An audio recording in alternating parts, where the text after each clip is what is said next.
आदाब, good afternoon. आप देख रहे हैं हमारा खास प्रोग्राम चलती रहेगी जिंदगी। मैं हूं आपके साथ सना वारिस। चलती रहेगी जिंदगी में आज बात एक बार फिर से ओमिक्रॉन के बढ़ते खतरे को लेकर, क्योंकि गुज़िश्ता दिनों हमने देखा था कि केसेस कम आ रहे थे, लेकिन एक बार फिर से इन केसेस में उछाल देखा जा रहा है। और जब केसेस कम आ रहे थे तो एक्सपर्ट्स की राय भी सामने आने लगी थी कि हो सकता है कि फरवरी के मिड से ओमिक्रॉन का नामो निशान खत्म हो जाए या फिर उनमें कमी आने लगे। साथ ही ये भी एक्सपर्ट्स कह रहे हैं कि पीक जो है ओमिक्रॉन का, कोरोना का जो पीक है वो खत्म हो चुका है, लेकिन एक बार फिर से कोरोना के बढ़ते मामलों ने खदशात में इजाफा कर दिया है। दिल्ली की अगर हम बात करें तो दिल्ली में केसेस ओवरऑल कम नजर आ रहे हैं, लेकिन पूरे मुल्क की बात करेंगे तो पूरे मुल्क में ज्यादा केसेस मंजर आम पर आ रहे हैं। चूंकि दिल्ली में केसेस कम पर आ रहे हैं, इसलिए अब दिल्ली में कुछ पाबंदियां हटा दी गई हैं। उनमें शादियों में शिरकत करने वाले लोगों की तादाद कम कर दी गई है और इवेंट को ख़त्म कर दिया गया है। साथ ही साथ वीकेंड कर्फ्यू के हवाले से भी नई गाइडलाइंस जारी कर दी गई है, लेकिन नाइट कर्फ्यू का निफाज रहेगा। तो ऐसे ही मुल्क की मुख्तलिफ रियासतों में अगर कोरोना के केसेस कम होंगे, ओमिक्रॉन का फैलता हुआ दायरा जो है कम होगा, तो पाबंदियां भी हटाई जाएंगी। एक्सपर्ट्स ने बीच में कहना शुरू कर दिया था, कल ही हम बात कर रहे थे कि क्या ये वक्त आ गया है कि बच्चों को स्कूल अब पूरी तरीके से भेजा जाए, क्योंकि कई रियासतें ऐसी हैं जहां पर बच्चे स्कूल कुछ रियासतों में जा रहे हैं और कोरोना का ख़तरा बना हुआ है। अगर उनकी टेस्टिंग होती है तो बड़े केसेस मंजर आम पर तलबा के आते हैं। तो ऐसे में क्या पूरे मुल्क में स्कूलों को फिर से खोल दिया जाना चाहिए या नहीं? एक्सपर्ट्स की राय है कि अब वो वक्त आ चुका है कि बच्चों को स्कूल जाना चाहिए, क्योंकि बहुत सारा वक्त बच्चों ने घर में गुजार दिया है। बच्चे मुल्क का मुस्तकबिल होते हैं, लिहाजा उन्हें घर में मुक़य्यद कर कर इतने दिनों तक नहीं रखा जाना चाहिए। एक बार फिर से अगर हम बात करें कोरोना के केसेस की, तो हिंदुस्तान में एक बार फिर कोरोना मामलों में इजाफा देखने को मिल रहा है। महकमे सेहत ने जो आदाद-ओ-शुमार जारी किए हैं उसके मुताबिक 2,86,000 से ज़्यादा केसेस मंजर आम पर आए हैं, जिसके बाद एक बार फिर से ये सवाल उठने लगा है कि गुज़िश्ता दिनों एक हफ्ते में हमने देखा था कि केसेस कम आ रहे थे, तो आखिर एक बार फिर से केसेस क्यों बढ़ रहे हैं? वहीं चूँकि सर्दी का मौसम है तो ठंड की वजह से भी कई सारी बीमारियां लोगों को घेर रही हैं। स्किन की बीमारियां, स्किन से जुड़े हुए मसाइल भी उनको दरपेश हैं। इसीलिए हमने दो ख़ास मेहमानों को मदऊ किया है जो इन दोनों मामलों पर अपना एक्सपर्टीज़ रखते हैं, एक्सपर्ट हैं। वो बताएंगे आपको कि किन किन चीज़ों का ख्याल रखना चाहिए। चूँकि इंडियन मेडिकल एसोसिएशन भी इस चीज़ पर बड़े गहराई से और करीबी से नज़र रखता है, लिहाजा हमने डॉक्टर नरेश चावला साहब को मदऊ किया है, जो कि नेशनल जॉइंट सेक्रेटरी हैं इंडियन मेडिकल एसोसिएशन के, IMA के। आपका वेलकम करते हैं सर हमें ज्वाइन करने के लिए। साथ ही साथ डॉक्टर शहला साहिबा हैं। डॉक्टर शहला अग्रवाल को आप TV स्क्रीन पर देख पा रहे हैं, मुस्कुराती हुई जब भी आती है हमारे दरमियान मुस्कुराती रहती हैं। ज़िंदगी इसी का नाम है, मुस्कुराते रहिए और दूसरों के चेहरे पर मुस्कुराहट बिखेरते रहिए और खूबसूरत लोगों को बनाते रहिए। वो इसलिए क्योंकि डर्मेटोलॉजिस्ट हैं आप, तो आपका भी इस्तकबाल है हमारे शो में जुड़ने के लिए। नरेश चावला साहब, चूंकि मुल्क में केसेस जो हैं गुज़िश्ता दिनों हमने देखा था कि कम आ रहे थे, उसके बाद एक्सपर्ट ने अपनी अपनी राय जाहिर करनी शुरू कर दी थी। आपने भी कहा था कि ये वक्त है कि बच्चों को स्कूल लौटना चाहिए, लेकिन एक बार फिर से मामले बढ़ रहे हैं। इसकी वजह क्या है और अब क्या क्या रियासतों को जिस तरीके से छूट दी जा रही थी, तो क्या एक बार फिर से वो वक्त आ गया है कि फिर से पाबंदियां लगाई जाएं, सख्ती बरती जाए? देखिए सना, ये बहुत ही एक इम्पॉर्टेंट फैसला है। देखो, एक तरफ हमारे मन में सेकंड लहर का डर है, जो हमने बहुत ही ज़्यादा कहर देखा था, लेकिन जो तीसरी लहर आई है जिसका जो मेन डोमिनेंट वायरस है ओमिक्रॉन, हालांकि कुछ सब वेरिएंट्स BA.1, 2, 3 भी आए हैं, वो भी इंदौर में डिटेक्ट हुए हैं। कुल मिला के देखा जाए तो जो हमारा एक्सपीरियंस है वो कहता है कि ये वायरस एक माइल्ड वायरस है। सिर्फ सिंपल एहतियात से काम चलना चाहिए। जो सख्त फैसले हैं जैसे कि वीकेंड कर्फ्यूज़ या वीकेंड लॉकडाउन्स और टोटल लॉकडाउन्स या कर्फ्यूज़ या स्कूलों को बंद कर देना, जिम्स को बंद कर देना, मार्केट्स को बंद कर देना, और इवन हमारे विचार में बच्चों का महत्व बहुत ज़्यादा है। मैं देख रहा हूँ कि 2 साल से मैं अपने आप से भी हज़ारों बच्चों को जानता हूँ। हम देखते हैं बच्चे बेचारे ना बड़े एक बेफिक्र टाइप हो गए हैं, कोई दिशा ही नहीं है। तो ये एक बड़ा इम्पॉर्टेंट फैसला है जिसको कि प्लानर्स को, गवर्नमेंट को, एजुकेशनिस्ट को मिल के ये फैसला करना चाहिए कि स्कूल कब खुले जाएं। मुझे पता चला है कि दिल्ली रीजन में स्कूल खोल दिए गए हैं, और जहां तक ये कहना कि क्या पीक समाप्त हो चुकी है, तो हर जगह की पीक अलग अलग चल रही है। दिल्ली में हम कहेंगे आज से सिर्फ 2 हफ्ते पहले ऑलमोस्ट 28-29 हज़ार केस डिटेक्ट हो रहे थे, और अब सिर्फ कल 7,000 केस थे। बट हम साउथ में देखते हैं तो कर्नाटका, केरला, तमिलनाडु, वहाँ केसेस अभी ज्यादा बढ़ रहे हैं। तो दैट वुड मीन कि हर रीजन का फैसला अपना अलग होना चाहिए, नंबर 1। नंबर 2, ये बात स्पष्ट होनी चाहिए कि चाहे कुछ पाबंदियां की जाए या ना की जाए, लोगों को कोरोना एप्रोप्रिएट बिहेवियर तो आज भी फॉलो करना पड़ेगा। कल क्या दिखाएगा, कोई नया वेरिएंट तो नहीं आ जाएगा, हमें नहीं मालूम, लेकिन हमें आज ये जरूर मालूम है कि हमें दोनों चीजों को बैलेंस करना पड़ता है कि जिंदगी भी चलती रहे और जीविका भी चलती रहे और जीवन भी चलता रहे। तो ये बहुत ही इंपॉर्टेंट फैसला है। मेरे विचार में थोड़ी सी रिस्ट्रिक्शंस खोली जाएं तो ज्यादा अच्छा होगा, बट विद कॉशन एंड हम अपना जो गार्ड है, we have not to lower the guard. That means कि ये नहीं कि हमने मास्क भी छोड़ दिया और मस्ती भी शुरू कर दी और भीड़-भाड़ भी शुरू कर दी।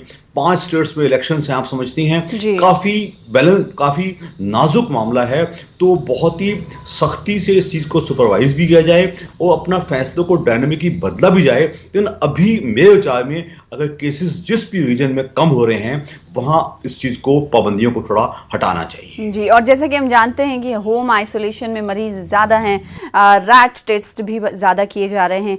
बहुत सारे लोगों का ये कहना है कि क्योंकि ऐसे टेस्ट लोग जाके घर में कर रहे हैं, लिहाजा डेटा का उनके पास मौसर डेटा नहीं रह रहा है। ऐसे में मुकम्मल डेटा हमारे सामने आ रहा है या नहीं आ रहा है, इसके बारे में भी कुछ नहीं कहा जा सकता। डॉक्टर शहला अग्रवाल, आपके पास मैं आना चाहूँगी। जो बात डॉक्टर नरेश चावला साहब ने कही कि मुल्क की मुख्तलिफ रियासतों में अलग अलग केसेस जाहिर सी बात है मंजरेआम पर आए हैं। दिल्ली का एग्जाम्पल आज हम ले लें, क्योंकि दिल्ली में दिल्ली डिजास्टर मैनेजमेंट अथॉरिटी ने आज मीटिंग की है और मीटिंग करके जो सख्ती बरती जा रही थी उनमें नरमी का ऐलान किया है। लेकिन कई ऐसी रियासतें हैं जहां आज भी कोरोना बढ़ रहा है और पॉजिटिविटी रेट पहले के मुकाबले ज़्यादा बढ़ रही है। लेकिन बीच में हम सब थोड़े से इसलिए तशवीश का इजहार नहीं कर रहे थे क्योंकि केसेस कम आ रहे थे, लेकिन एक बार फिर से ओवरऑल जो है केसेस वो कम आ रहे हैं। इसकी वजह आप सबसे अहम क्या मानती हैं? सना, बात ये है कि ओवरऑल केसेस जो कम आ रहे हैं, ये हमें इस बात पे भी ध्यान रखना पड़ेगा कि देखिए पीक जो था वो क्या निकल चुका है। ओवरऑल अभी तो ज्यादा आ रहे हैं, लेकिन अगर यूटीज और रियासतों की बात करेंगे वहां कम आ रहे हैं, जैसे दिल्ली की अगर हम बात करें। सारी बात होती है how much testing is being done, और हमें नंबर ऑफ केसेस से ज्यादा परसेंटेज पॉजिटिविटी पे ध्यान देना चाहिए, बिकॉज परसेंटेज पॉजिटिविटी का मतलब यही होता है कि आपने जितने टेस्ट किए उसमें से कितने पॉजिटिव आए। आजकल जो एक चीज मैं इस बात जरूर बोलना चाहूंगी कि आजकल खाली कोरोना ही नहीं, बहुत तरह का नजला जुकाम चल रहा है। तो क्योंकि सर्दी की वजह से भी कोल्ड एंड कफ हो रहा है, हेडेक हो रहा है। तो मेरी तजवीज इस वक्त ये है कि हम जो हमारी सरकारें हमें कह रही हैं वो तो अलग बात है, मैं अपने चारों तरफ देख रही हूँ, मरीजों को भी देख रही हूँ, स्टाफ को भी देख रही हूँ कि नजला होता है, अगले दिन वो टेस्ट करा के बड़े खुशी खुशी आते हैं कि हम नेगेटिव आए। पर मुझे उस बात से बहुत तसल्ली नहीं है कि क्या वो टेस्ट सही से हुआ या नहीं हुआ। तो अगर आपको नजला जुकाम हो रहा है तो इस वक्त आपकी पर्सनल रिस्पॉन्सिबिलिटी बनती है, आप डबल मास्क अप कीजिए, आप लोगों से थोड़ी एहतियात कीजिए, अपने बच्चों को बचाइए। सिर्फ वीकेंड कर्फ्यू या गवर्नमेंट की तजवीज से ही चीजें कंट्रोल में नहीं आएंगी। हमारी जो सोशल रिस्पॉन्सिबिलिटी खुद की है वो बहुत ध्यान देना पड़ेगा। तो अब जब हम नहीं, हर आदमी जाके टेस्ट नहीं करा रहा है, जैसे आप बोल रही हैं कि घर पे टेस्ट कर रहे हैं, वो डेटा कहीं कलेक्ट नहीं हो रहा है। लेकिन अगर आपको लग रहा है कि आपकी लीकी नोज है, हेडेक हो रहा है, आपको गले में खराश हो रही, डबल मास्क अप करने में क्या नुकसान है? आप अपने आप को भी बचाएंगे और अपने आप को आप पोल्यूशन से बचाएंगे और दूसरों को आप बचाएंगे कि आप वो वायरस और नहीं फैलाएंगे।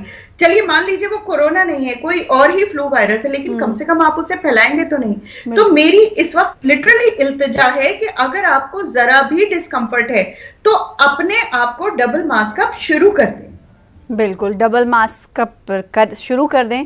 और बहुत सारे ऐसे लोग हैं जो आज भी डबल मास्क अप रहते हैं, लेकिन बहुत सारे ऐसे लोग हैं जो इस का ख्याल नहीं रखते हैं। चूंकि डॉक्टर नरेश चावला नहीं है, लेकिन जब आप अर्चना, जब आप कम्युनिटी में हैं, लोगों से कांटेक्ट में हैं, तब आपको थोड़ी सी एहतियात हम लोगों को अपने आप करनी पड़ेगी। बिल्कुल। डेथ रेट जैसा कि हम जानते हैं कि बढ़ रही है, डॉक्टर नरेश चावला साहब, माइल्ड कहा जा रहा था लेकिन उतना माइल्ड शायद ये नहीं है, क्योंकि अगर डेथ रेट बढ़ रही है तो जाहिर सी बात है खतरनाक है, सुपर स्प्रेडर तो है ही है, साथ ही कहीं ना कहीं ये खतरनाक भी है ओमिक्रॉन वायरस, जिसे लाइट में हल्के में लोग ले रहे हैं और इसे हल्के में नहीं लेना चाहिए, क्योंकि अब जैसा कि केसेस एक बार फिर से बढ़ने लगे तो हो सकता है कि आने वाले दिनों में फिर केसेस बढ़ें 1 से 2 हफ्ते में। जहां हम ये सोच रहे थे कि हो सकता है फरवरी के मिड में ओमिक्रॉन खत्म हो जाए या फिर इससे हमें आज़ादी मिल जाए, लेकिन जो बढ़ते हुए केसेस किस तरफ इशारा कर रहे हैं, आपका क्या तज्जिया? देखिए, कुल मिला के सब फीलिंग्स को नोट करते हुए, नोइंग वेरी वेल कि ये वायरस तो माइल्ड है लेकिन फिर भी क्योंकि ये ट्रांसमिसिबल ज़्यादा है, वो फैलता बहुत ज़्यादा है। मैं ऐसे कई घर जानता हूँ जिसमें घर के 8 या 10 मेंबर्स को एक साथ सिम्टम्स आ गए हैं, उनमें से एक टेस्ट करवा लेगा, बाकी 7 कहेंगे कि हम टेस्ट नहीं करवाते, अगर हम टेस्ट करवाएंगे तो हमारा घर हॉट जोन बन जाएगा, पॉजिटिव आ जाएंगे, स्टिग्मा हो जाएगा। नंबर 1। नंबर 2, जो सेल्फ टेस्टिंग किट्स हैं वो बहुत ज़्यादा इस्तेमाल हो रही हैं, जैसा कि महाराष्ट्र में किया गया है कि जो टेस्टिंग किट्स हैं they should be available only on the doctors prescription. Number 2, जो भी इसमें पॉजिटिव आए हैं उनको एक हक बन जाता है कि वो म्युनिसिपैलिटी को इन्फॉर्म करेंगे। In my personal opinion all over India जितने एक्चुअल केसेस हैं उससे कई गुना कम डिटेक्ट हो पा रहा है। दैट मींस कि we do not know the exact extent. Number 1। Number 2, ये सच है कि डेथ रेट थोड़ा बढ़ा है, लेकिन अभी भी जो मेरा पर्सनल एक्सपीरियंस है, all those people who are admitted in hospitals and ICUs, ये वो हैं जो कि कोमोबिलिटीज के पेशेंट हैं। तो कुल मिला के जो आज भी हमें ये भूलना नहीं चाहिए, एक ही घर में बच्चे भी रहते हैं, जवान भी रहते हैं और सीनियर सिटीजन और दूसरे बड़े बूढ़े जिनको की कोमोबिलिटीज हैं। तो हमारा जो रिस्क ग्रुप है, मेरे विचार में आज भी हमारे जो कोमोबिलिटीज वाले पेशेंट और प्लस जो 60 या 65 प्लस वाले हैं, जो भी अनकंट्रोल्ड डायबिटीज, कोई भी kidney disease, lung disease, liver disease, heart disease, कोई HIV के पेशेंट्स, कोई ऑर्गन ट्रांसप्लांट के पेशेंट्स, कोई भी ऐसा सीवियर डिसीज मैं कहूँगा जिसमें कोई हम ऐसी ड्रग्स दे रहे हैं जो इम्यून कॉम्प्रोमाइज वाली ड्रग्स हैं, इन सब वर्क को आज भी बचाना जरूरी है। तो हमारा एकदम कह देना कि कब खोल दिए जाएं, स्कूल खोल दिए जाएं, जैसे कि इंग्लैंड में हो गया है, मेरे विचार में ये ठीक नहीं है। We still have to be cautious, we have to protect the families. इसलिए जब फैमिलीज के बड़ों बूढ़ों को बचाना है तो बच्चा ही इन्फेक्शन लेके आ जाता है, बड़े बूढ़े को हो जाता है, बड़े बच्चे का अंतकाल हो जाता है, तो ये बुरी बात है। तो अभी हम कहेंगे कर्व्स खोले जाएं तो धीरे धीरे खोले जाएं। अभी हाँ, ये कहना कि is the worst over, peak आ चुकी है, तो मैं कहूंगा शायद नहीं, पीक आने में शायद अभी एक 2 हफ्ते लगेंगे। उसके बाद ये भी सच है, मैं लोगों को आश्वासन देना पसंद करूंगा, उसके बाद जैसा कि बाकी इलाकों, बाकी दूसरे देशों में देखा गया है, साउथ में देखा गया है, डिक्लाइन बड़ी तेजी से आएगा। लेकिन अभी हमारा एहतियात का समय है, वो हमें कोरोना एप्रोप्रिएट बिहेवियर फॉलो करना चाहिए। जिन्होंने वैक्सीन नहीं लगाई वो अपनी वैक्सीन ढंग से लगवाएं। बढ़ते हुए केसेस इस बात की गवाही दे रहे हैं कि अभी भी हमें मुहतात रहने की जरूरत है। एक बार फिर से उस बात को मैं दोहराना चाहूंगी, क्योंकि पिछले हफ्ते से ही, मंडे से लेकर आज तक की अगर हम बात करेंगे तो केसेस कम आ रहे थे, लेकिन आज एकदम से फिर से केस ज्यादा आया। तो इस बात की ये केस गवाही, बढ़ता हुआ केस गवाही देता है, तादाद ये गवाही देते हैं कि अभी भी हमें एप्रोप्रिएट बिहेवियर के साथ रहना है और मुहतात रहना है, एहतियात बरतते रहना है। डर्मेटोलॉजिस्ट हमारे साथ हैं डॉक्टर शहला अग्रवाल साहिबा, तो उनसे स्किन से जुड़ी सवालात भी आप कर सकते हैं, क्योंकि इस वक्त मौसम सरमा है, लेकिन मोस्ट ऑफ द आबादी का जो माइंड सेट ये हो गया है अभी, डॉक्टर शहला साहिबा, कि अभी नहीं जाना है। अगर उन्हें स्किन से रिलेटेड भी कुछ प्रॉब्लम्स हो रही है, परेशानी हो रही है, तो डॉक्टर के पास नहीं जाना है, डर्मेटोलॉजिस्ट के पास नहीं जाना है, क्योंकि कोरोना की वजह से वो डर रहे हैं। बहुत सारे ऐसे लोग हैं जो भीड़ भाड़ वाले इलाके में जाते हैं, उनको ये लगता है कि यार अरे अब कब तक हम ऐसे बैठे रहेंगे। आपकी क्लिनिक पे क्या लोगों का रश दिखाई दे रहा है? क्योंकि बहुत सारी बीमारियां, कोरोना ही नहीं, मौसमी बीमारियां बहुत सारी हैं जिसे लोग मौसमी बीमारियां ही समझ रहे हैं, टेस्टिंग नहीं करा रहे हैं। लेकिन स्किन से जुड़ी हुई बीमारियों का इस वक्त क्या कुछ स्टेज है? क्या लोग पहुंच रहे हैं, आप तक पहुंच रहे हैं, सलाह ले रहे हैं, क्लिनिक का रुख कर रहे हैं या नहीं कर रहे हैं? इसीलिए हमारे इस प्रोग्राम चलती रहे जिंदगी की अहमियत बहुत बढ़ जाती है। हम चाहते ही नहीं है कि वो हम तक यहाँ आए, हम चाहते हैं कि वो हमारी तजवीज को सुने, अपना ध्यान रखें। और फ्रैंकली स्पीकिंग, पेशेंट आ रहे हैं, लेकिन हम भी नहीं चाहते, देखिए पेशेंट आता है तो हम भी तो एक्सपोज होते हैं, बिल्कुल। तो हम भी चाहते हैं कि आप जितना ऑनलाइन बात कर सकते हैं, हमें फोटो दिखा के, हमसे बात करके, वी आर अवेलेबल हम, लेकिन अपने आप को इग्नोर मत कीजिए। देखिए सर्दी आते ही बात यह है कि कोरोना की तबाही तो मची हुई है, लेकिन आपकी इम्यूनिटी भी थोड़ी सी लो हो जाती है। सर्दी वो मौसम है कि जहां पर एक बॉडी को एक वार्मथ की जरूरत होती है, एक ठिठुरन रहती है, तो जो हमारे एक्सट्रीम्स ऑफ एज हैं, बच्चे और हमारे बड़े, उन दोनों को ज्यादा एहतियात की जरूरत होती है। पहले तो हम सिर्फ सर्दी लग गई की बात करते थे, आजकल तो सर्दी लग गई नहीं, कोरोना की भी बात हो रही है। तो इस वक्त जो है आपको अपनी प्रोटेक्शन बना के रखनी है, क्योंकि अगर आप प्रोटेक्टेड रहेंगे तो आपकी इम्यूनिटी वाजे अच्छी रहेगी, और अगर इम्यूनिटी अच्छी रहेगी तो वो कोरोना से लड़ने में भी काम आएगी। तो सबसे बड़ी बात इस वक्त यह है कि इतनी ठंड हो रही है कि सब लोग हीटर्स और ब्लोअर्स चला के अपने चारों तरफ बैठे हुए हैं जी। जो एनवायरनमेंट है वो बहुत ड्राई हो जाता है, सूखापन हो जाता है, क्योंकि हवा में जो भी ऑक्सीजन था पहले ही कम था, और उसके बाद जैसे ही आपने ब्लोअर हीटर चलाया उसने वो ऑक्सीजन जला दिया, तो वो ऑक्सीजन खत्म होती है, आप देखेंगे कि आपके होंठ और ज्यादा फटने लगते हैं, स्किन बहुत ज्यादा ड्राई होने लगती है। तो बात यह है कि ये सब वो जरिए बन जाते हैं जहां से आप 10 बीमारियां और पकड़ सकते हैं। तो सर्दी से बचने के लिए हीटर जरूर चलाइए, लेकिन अपने माहौल को थोड़ा सा ह्यूमिड रखिए। सबसे अच्छा तरीका यह है कि आजकल हम सबके घर में ह्यूमिडिफायर है, जिससे हम स्टीम लेते हैं। तो अब तो अमेज़न पे आराम से मिलता है, आपने प्लग इन किया और उसमें से स्टीम निकली और आपने स्टीम ले ली। तो वो जमाने चले गए जब आप बाउल लेके बैठते थे और उसमें से गर्म पानी आपके ऊपर गिरने की टेंशन भी रहती थी। तो वही स्टीमर अगर आप अपने कमरे में चलाते रहें, उसमें से पानी के साथ स्टीम बनाते रहें, तो वो जो ड्राइनेस है, जो आपको लिप एलर्जी है, जो स्किन की आपकी परत उखड़ने लगती है, वो काफी हद आपको आराम देगी। नहीं तो स्टीम लेने का वक्त क्या होना चाहिए, मॉर्निंग या इवनिंग या फिर नाइट में सोते वक्त? ये मैं स्टीम लेने की बात नहीं कर रही हूँ सना, मैं ये कह रही हूँ उस स्टीमर को ऑन करके हीटर के पास लगा दीजिए, तो उससे वो जो स्टीम बनती रहेगी तो वो हवा को ह्यूमिड रखेगी। और आपकी जो ड्राइनेस, देखिए होगा क्या, अगर आप ड्राई एयर को सांस लेंगे तो वो पूरा पैसेज आपका ड्राई होने लगता है। आजकल ड्राई कफ बहुत चल रही है, लोग जो है बस हल्की सी खराश और खांसते रहते हैं, तो ये समझना मुश्किल हो जाता है कि ये कौन सी खांसी हो रही है। तो वो ड्राई कफ की खांसी है। तो क्योंकि मैं इसलिए ये बात बोल रही हूँ बिकॉज हर घर में, नॉर्थ इंडिया में हर घर में इस वक्त हीटर चल रहा है। तो अगर आपके यहाँ हीटर चल रहा है और आपके यहाँ स्टीम नहीं चल रही है साथ में, तो आपको दिक्कतें और आ सकती हैं, ज्यादा बढ़ सकती हैं। ये बहुत अच्छी बात डॉक्टर शहला साहिबा ने बताई। हो सकता है बहुत सारे लोगों को, हमें ही नहीं मालूम था कि अगर ड्राइनेस बढ़ रही है, अगर हीटर या ब्लोअर लगाकर आप बैठे हैं तो इन्वायरमेंट को ह्यूमिडिटी बढ़ाने के लिए एनवायरनमेंट में ये करना ज़रूरी है। तो क्या करना है नाज़रीन जो इस वक्त टीवी स्क्रीन पर हम सबको देख रहे हैं, इस प्रोग्राम को देख रहे हैं, तो वो समझ गए होंगे कि डॉक्टर शहला साहिबा क्या कहना चाह रही हैं। आप अपने आपका खुद का ख्याल रख सकते हैं और सिर्फ कुछ चीज़ों की वजह से। डॉक्टर शहला साहिबा की हम बातों पर हमें लगता है कि लोगों अब इस पर अमल पैरा भी होंगे। लेकिन डॉक्टर नरेश चावला साहब जैसा कि लगातार चूँकि दिल्ली की हम बात कर लेते हैं, आज वहाँ पर बहुत सारी चीज़ों में नरमी बरती गई है।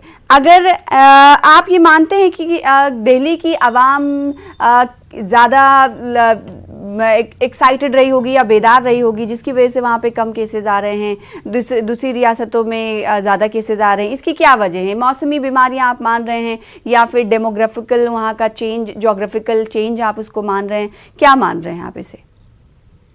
देखिए सना, इसके दो कारण हो सकते हैं। एक तो वायरस कब एंटर हुआ, कितनी तेजी से फैला, लोगों की मोबिलिटी कितनी है। तो मैं खुलेआम देखा था कि शुरुआत में दिल्ली में और मुंबई में केसेस बहुत ज़्यादा आए थे। यही दोनों इलाके अब थोड़ा डाउन जा चुके हैं।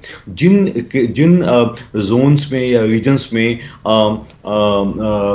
वायरस की एंट्री लेट हुई है, वहाँ लेट फैल रहा है। तो ऐसे नंबर 1 हम सर्दी या गर्मी के कारण नहीं मान सकते। नंबर 2, लोगों की मोबिलिटी पे डिपेंड करता है। जहाँ तक मैं समझता हूँ दिल्ली और मुंबई दोनों मेट्रोपॉलिटन एरियाज हैं और यहाँ लोगों की मोबिलिटी बहुत ज़्यादा होती है। और अब मैं दूसरी बात आपको बताना पसंद करूंगा सना कि शायद अब थोड़ा सा ये गाँव में भी बहुत बुरी तरह फैल रहा है, लेकिन बात वही की वही है कि चूंकि सिम्टम्स थोड़े कम होते हैं तो लोग बाग थोड़े से ना एहतियात नहीं करते।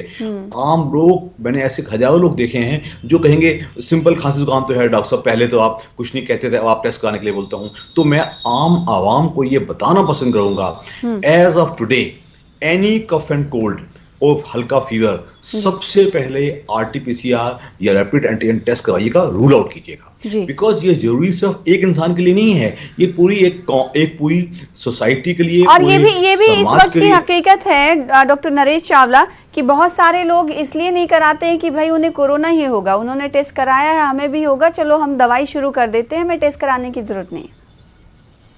सना मैं बताना पसंद करूंगा, चूंकि इसकी कोई स्पेसिफिक दवाइयां नहीं है, लार्जली ट्रीटमेंट सिम्प्टोमेटिक है और मोलनुपिराविर एक ही दवा है जो कि हम रिजर्व रखते हैं सिर्फ सीवियर केसेस के लिए और पीपल विद कोमोर्बिडिटीज या 65 इयर्स प्लस वाले लोगों के लिए। तो इसलिए एहतियात रखना, वही कोरोना प्रिपेयर्ड बिहेवियर, फालतू मत निकलना, मास्क लगाना, झुंड में सोशल डिस्टेंसिंग करना, हैंड वॉश का ख्याल रखना। तो मैं तो आम लोगों को ये सलाह दूंगा कि वो अपने आप को, इस चाहे कोरोना आता जाता रहेगा, हो सकता है कल एक नई स्ट्रेन आ जाती है, तो इसको एक ना कोरोना प्रिपेयर्ड बिहेवियर को एक जीवन शैली के रूप में स्वीकार किया जाए। जापान में लोग इसको न्यू नॉर्मल का जो नाम दिया गया था, अब इसे न्यू नॉर्मल ही रहने देना चाहिए। जैसे आप चाबी साथ में लेके चलते हैं, जूता पहनते हैं या फिर दीगर एक्सेसरीज आप लेके चलते हैं, तो आप मास्क भी लेके चलें और हमेशा लगाएं। डॉक्टर शहला, मैं आपके पास आना चाहूँगी इस सवाल के साथ, चूंकि इस वक्त सर्दी का मौसम है, लोगों के हाथ और पैर में रैशेस भी देखे जाते हैं। इसकी वजह आपने बताई कि ह्यूमिडिटी नहीं होने की वजह से ये बढ़ता है, लेकिन बाल भी बहुत झड़ते हैं, इसकी क्या वजह है और कैसे इससे बचा जाए? बाल जो है, अभी तक तो हम कोरोना का बाल, गिरते हुए बाल संभाल रहे थे, अब सर्दी आ गई है। देखिए सर्दी में क्या होता है, body tries to conserve its energy, उसकी जितनी भी एनर्जी है उसको वो बचाने की कोशिश करती है। तो जो हमारे शरीर के दूर के हिस्से हैं, जैसे उंगली के पोर हैं, कान है, पैर की उंगलियां हैं, और उसी तरह सर, बाल जो है, यहाँ की सर्कुलेशन कम हो जाती है। जब सर्कुलेशन कम हो जाती है तो जाहिर बात है कि ऑक्सीजनेशन कम हो जाती है। तो जो बाल जिसकी जिंदगी खत्म हो गई है, ऐसा नहीं है कि आप ऐसे हाथ करेंगे तो ज्यादा बाल निकल आएंगे, लेकिन द नंबर ऑफ हेयर्स जो गिरने वाले फेज में चले जाते हैं वो थोड़े से ज्यादा हो जाते हैं। इसलिए इस वक्त कोशिश करके आपको अपना इंटरनल हेल्थ को बहुत ज्यादा मौजूद रखना है। आपको अच्छी तरह से, ये नट्स का सीजन है, 6 से 8 बादाम खाने हैं, वॉलनट्स खाने हैं। कोशिश ये कीजिए कि आप इंटरनल हेल्थ को रखें। यहाँ पर बाल के साथ साथ आप उंगली और पैर की बात कर रही थी। इस वक्त में, इस सीजन में, क्योंकि पिछले साल इतनी सर्दी नहीं हुई थी, इस साल गीली सर्दी है, माने बारिश भी हो रही है और सर्दी है, तो हम देख रहे हैं हाथों और पैरों की उंगलियों की सोजिश, सूजन हो रही है, काली पड़ती चली जा रही है और कई लोगों में उसमें अल्सर पड़ रहे हैं। तो इसको हम चिलब्लेन्स बोलते हैं। मकसद, इसका कारण वही है कि यहाँ पर ब्लड सर्कुलेशन कम हो गई। तो अगर आपको ऐसा कुछ हो रहा है तो पहली बात, वही हीटर से थोड़ा सा दूर हो जाइए। नहीं, बहुत सारे लोगों को हमने देखा है जिनके पैर में सूजन आती है, वो मस्टर्ड ऑयल लेते हैं और नमक लेते हैं, उससे मालिश करते हैं। क्या ऐसा करना चाहिए? नहीं, मेरी जो रिक्वेस्ट है वो सिर्फ मालिश की है। मस्टर्ड ऑयल या किसी भी, आप मस्टर्ड जो है खासकर एक एक्टिव ऑयल होता है। देखिए डर्मेटोलॉजिस्ट को ना एक ही चीज से टेंशन होती है, वो होती है सरसों का तेल। कहीं ना कहीं वो हमारी संस्कृति में इतना है कि हर चीज में सरसों का तेल लगता है। और मस्टर्ड ऑयल एक ऐसा ऑयल है कि कभी कभी वो एलर्जी करता है, और जब करता है तो बहुत ज्यादा करता है। तो रिक्वेस्ट ये है कि बादाम ले लीजिए, ऑलिव ले लीजिए, कोकोनट ले लीजिए, मकसद सिर्फ ऑयल का है। तो खास मस्टर्ड ऑयल नहीं चाहिए, हल्के हाथ से मसाज चाहिए। लेकिन सबसे ज्यादा जरूरी ये है कि अगर आपको दर्द हो रहा है तो प्लीज पैरासिटामोल की दवा ले लीजिए। दर्द इसलिए हो रहा है कि वो जो हमारे जो दर्द वाले जो ऑक्सीडेंट्स बनते हैं वो यहां से जा नहीं पा रहे हैं। लेकिन अगर आपको ये, अच्छा दूसरी चीज, ये टेंडेंसी जो है ये फेमिलियल होती है, माने अगर आपकी मदर या फादर को था तो हो सकता है आपको भी हो, और अगर आपके बच्चों को हो रहा है तो ध्यान रखिएगा। तो बात कहने की यह है कि इस वक्त तो आपको पैरासिटामोल लेना है, हल्के हाथ से मसाज करनी है। अगर कोई अल्सर हो रहा है तो उस पे एक एंटीबायोटिक क्रीम का इस्तेमाल करना है। लेकिन बिल्कुल कई सवाल हैं और कई सवाल डॉक्टर नरेश चावला से भी करने थे, लेकिन ये वक्त इसकी इजाजत नहीं देता। आप दोनों खास मेहमानों का शुक्रिया अदा करना चाहेंगे। प्रोग्राम चलती रहेगी जिंदगी में अपना वक्त देने के लिए। फिलहाल इसी के साथ दीजिए मुझे इजाजत। देखते रहिए न्यूज़ 18 उर्दू। छोटे से ब्रेक के बाद देखिए खबरनामा, मेरे साथ आदाब।